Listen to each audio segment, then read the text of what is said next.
everyone. I'm Melissa Budzinski with Gilda's Club, Grand Rapids. We are a free cancer and grief support community.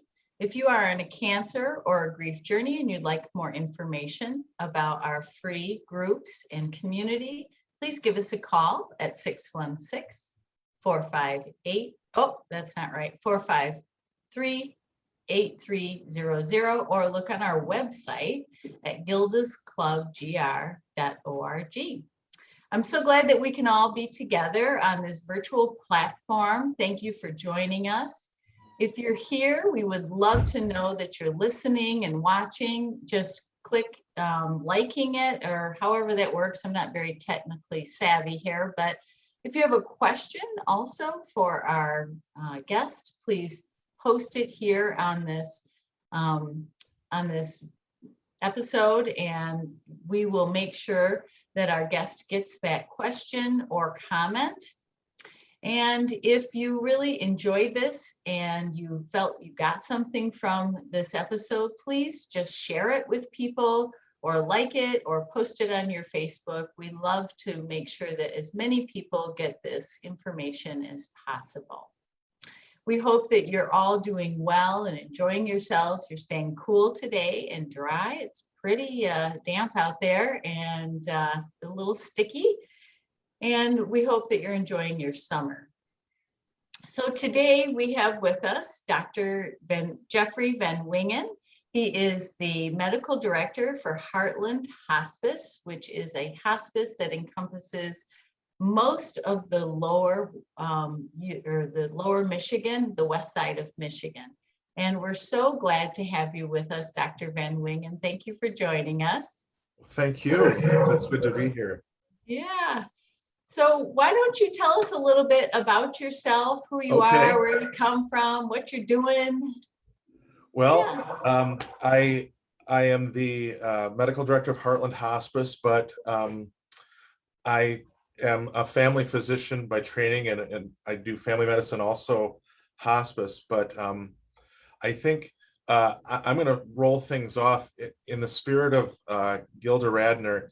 I'd like to share something a little humorous, maybe quirky. And I just noticed this, the deer behind me, and I'm not a hunter. I've never hunted, and I'll never hunt. In fact, I even dabble with vegetarianism, but my grandmother shot this buck in 1938, and it's got a 1938 tag, and I put a pink ribbon on that because when she passed from breast cancer, I just went through her home, and this thing kind of grabbed me because I remember her always pointing to this buck and saying to me, "Jeffrey, women are better hunters than men. And the reason that they're better hunters than men is that they're more patient. And I never want you to forget that." So this buck had to come with me. And my wife said, "That thing's not going in our house." And so it lives in my office, and I see it every day, and I think of my grandmother fondly. But I love stories, and that's why I gravitated toward family medicine in particular, because I really hear people's stories every single day. And then beyond that, I moved into hospice because like no other facet of medicine, in my opinion, is there such a pointed time for stories and empathy. And that's why I really, truly enjoy what I do as a hospice physician. Oh, that's great. That's wonderful. And I think how lucky we are in West Michigan to have you, Dr. VanWingen, a physician who's willing and interested in hearing stories. And I know there are lots of them out there, but to you in particular, I know that you've heard my family story, full disclosure, and have walked with both of my parents in their last days, and so appreciated the way that you did that, and the compassion and the love and the connection you bring to your work is really, really obvious, and such a gift to those of us who have received it. So thank you for that. Yeah. So all of you out there probably now understand that today's topic is hospice, and we're going to talk all about the why and the how and the what of hospice.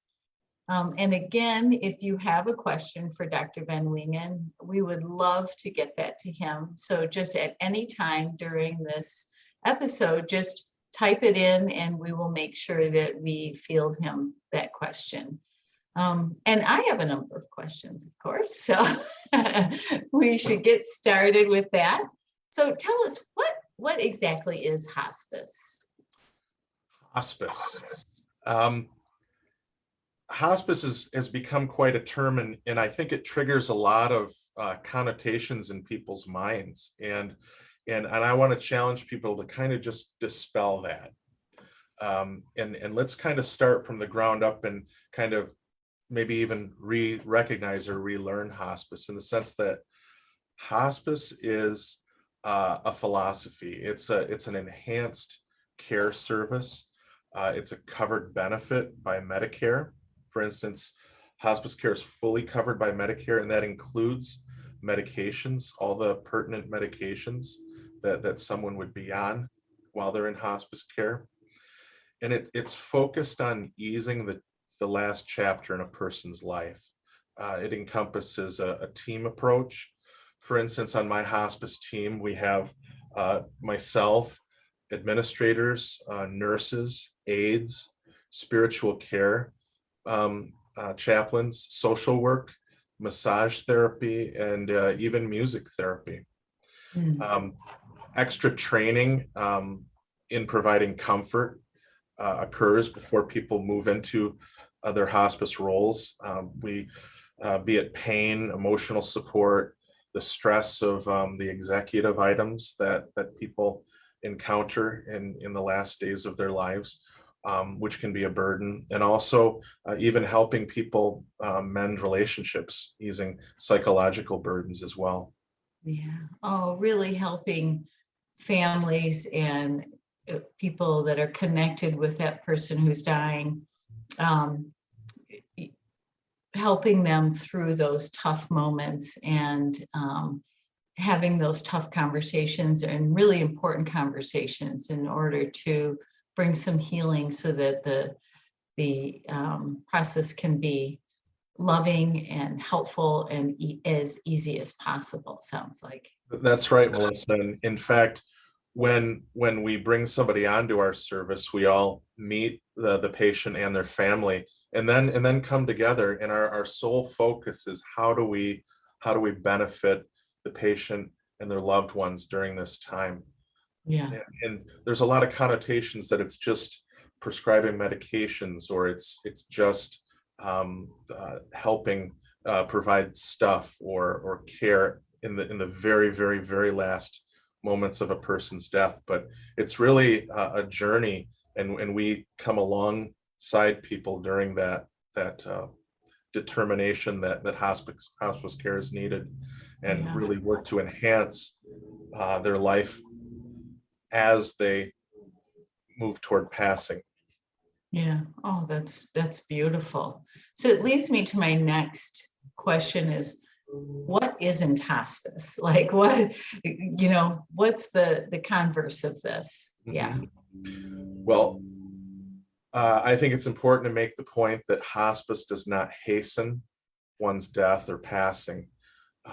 In fact, there have been studies that show that oftentimes when people do receive hospice care, their health improves because they're receiving an enhanced level of care. Care is brought to them in their home, and we really break down a lot of barriers to care. And in that, oftentimes we see an improvement in the health because of the enhanced amount of care that somebody's getting. Also, in hospice, there's no lack of hope. We look toward other avenues for hope and even recovery as we determine what that looks like.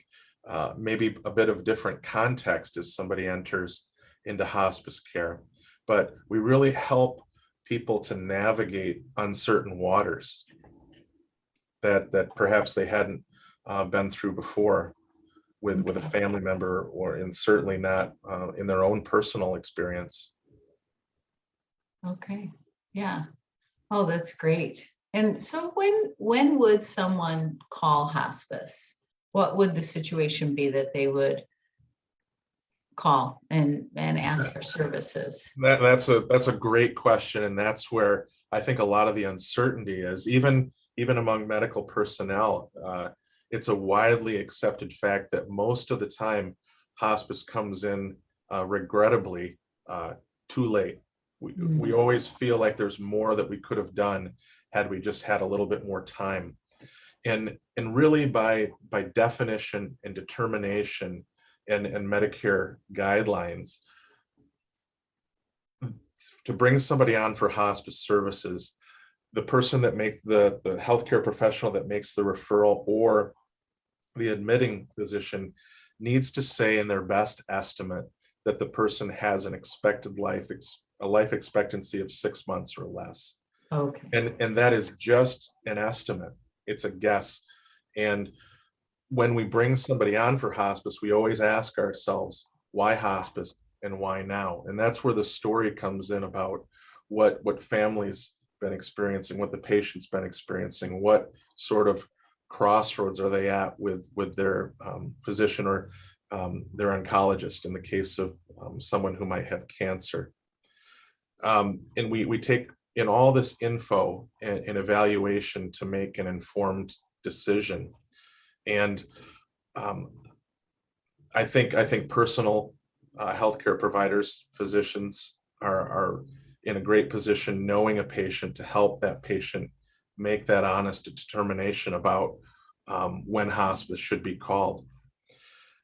But I think that point, to answer the question a little bit more and in more depth, when aggressive care like hospitalization is no longer desired, when more treatment is not desired in the sense of aggressive treatment like chemotherapy.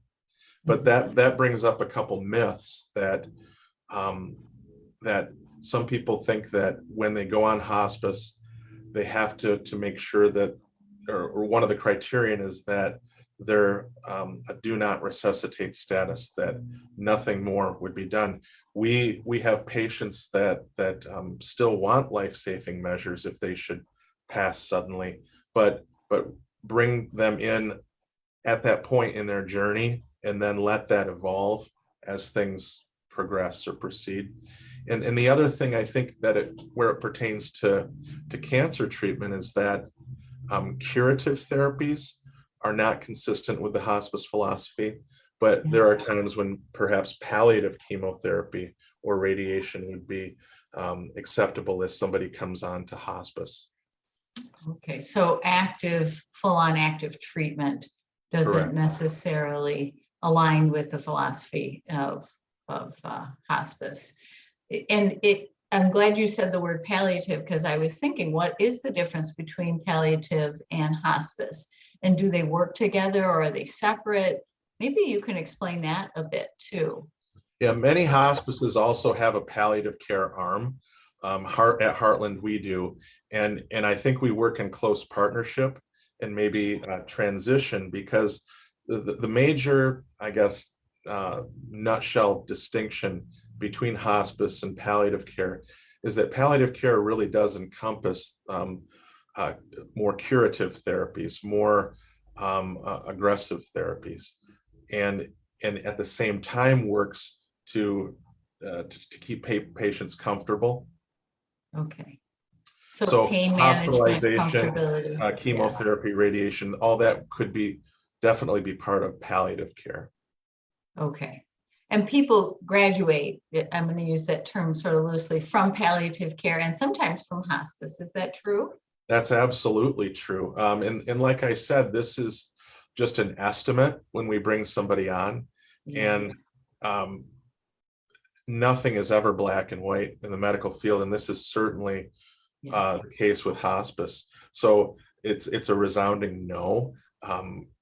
And hospice doesn't hasten death or mean that we're not going to accept what life brings us while a patient is in hospice care. Sometimes this advanced level of care that patients receive definitely improves their health. And sometimes it's even to the point that we do graduate them Mhm. if the course or the trajectory of their health changes. Sure, sure. Yeah. And it sometimes I would think it's a oh, what do I want to say? It's a moment of realizing, oh, that this person might just need a higher level of care, period. Right. Um, and that they're not necessarily in active dying at that point, but that they just need a higher level of care. And that showed through when they were given hospice care. And so might graduate, but then might circle back whenever. Yeah, when that's ready. We often say at Gilda's in our groups that we don't have an expiration date stamped on our foot. And so this is a best guess at times. It's, you know, that it's not, there's nothing set in stone as far as when someone is going to die or not. Yeah. So, yeah. And that's great. Thank you for explaining that difference between palliative care and hospice. That I think that can get kind of confusing, especially when you're in a moment of intense emotions and trying to manage everything that is happening in the moment. That or people get scared when they hear that word palliative or even hospice, and you think I'm dying, you know. And so in I don't know if this is okay, but often at Gilda's Club, we encourage people just to call and just to talk with someone at hospice, just to see, is their situation fitting the hospice philosophy and criteria, or is it not, or is there another direction they need to go in? Do you Right, and feel that's a those? great Yeah. point, Melissa. Part of our job is to visit with patients and family members for informational visits, just question and answer sessions, and we have designated staff that do that, that can Oh, that's field all great. sorts of questions and even be a liaison between family and their care team, their physicians, Oh, that's specialists. great. So people should not be afraid just to call and gather information Oh, and have no, a and they'll find a conversation. warm reception at any hospice that they would Yeah. call. Okay, great. Oh, that's so good to know and Mhm. so important. And let's see, I'm just looking at my questions here. I have two other questions. What would you want people to most remember from this conversation or most know about hospice? Well, I think I'll springboard off the notion that hospice is definitely approachable. Yeah. And I think it's important to know that as they choose a hospice, some hospices have names that they may put forth a connotation of being more faith-based. And I think you'll find that's the case with all hospices. And really, truly, hospice is kind of an a la carte. For instance, we have patients that just receive nursing care and do not have a social worker, do not have the spiritual care aspect, or don't want the massage therapist to visit them, or the music therapist. Some people want all of those services, and that even evolves during the course of their hospice time. Yeah. And I think, that being said too, you're going to find a different personality of all these disciplines within hospice, and people gravitate toward hospice who really want to help people fulfill their legacy in the last chapter of their life, and who want people to be more comfortable. And on that note too, the patient is not our only focus of care in hospice. As we say, our unit of care is the patient, but also the people that the patient touches. And one reason I think hospice is important is that it continues, and it continues with that legacy in helping patients plan what the life is going to look like after their life passes. We have a commitment to the family and loved ones for 1 year after our hospice patient passes. So we maintain contact with those patients, family members and touch points or loved ones for 1 full year, and help them through grieving process and the memory process and the legacy process. Yeah. Oh, that's wonderful. Yeah. And in really hospice, cool. we have a can-do philosophy. I mean, I've taken fragile patients to rock concerts, helped them fulfill goals at patching relationships, and listened to stories and helped them to record their stories. So it really is beyond just medical care. It's just a wonderful thing, and I can't say enough about what hospice is for patients and loved ones. Yeah. Oh, that's really great. We often see people at Gilda's Club who have been to, after their person has died, that they've been to the individual sessions or the group sessions with hospice and then transition over to us, or doing this at the same time. And it's been very, very meaningful for them. And I think that it really helps in that transition. You're so enmeshed often in this process of dying and the medical and everything that's going on. And then all of a sudden, after the person dies, there's kind of nothing.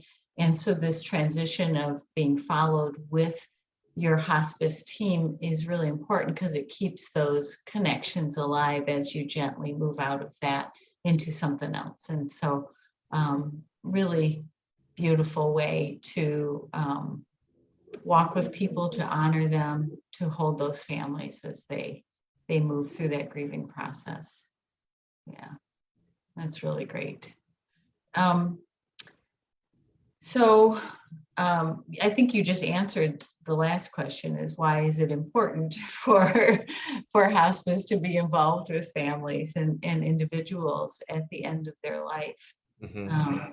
And I think even the biggest answer there is that this process toward the end of the life for so many people is uncharted, and there are so many unknowns, and when you have somebody metaphorically and literally holding your hand and telling you what to expect around corners, coming up with ideas that you might not have thought of, or making observations and pointing them out that you wouldn't be seeing.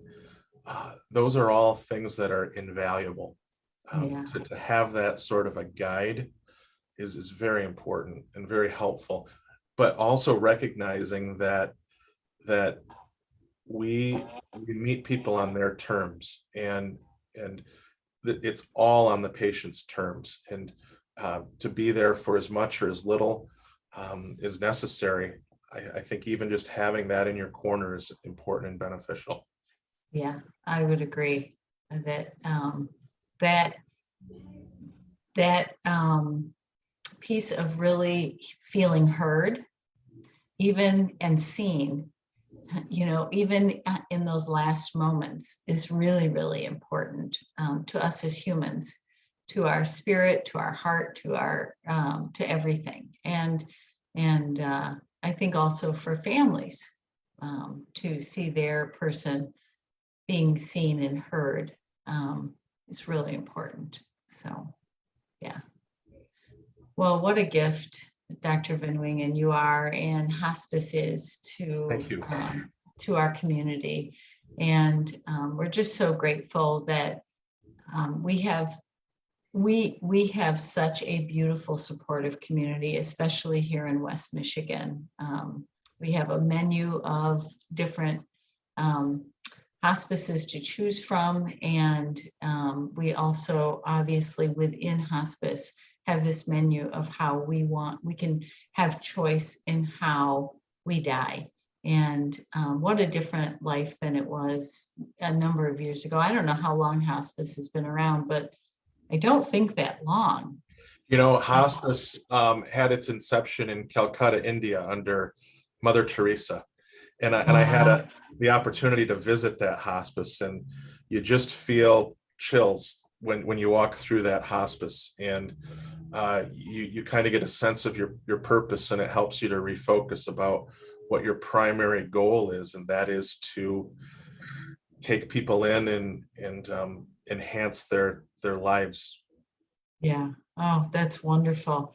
It reminds me, this is a little aside, but my husband got a chance to be in Calcutta with Mother Teresa, and held someone as they died, and helped in that hospice. And it was really quite a life altering experience for him.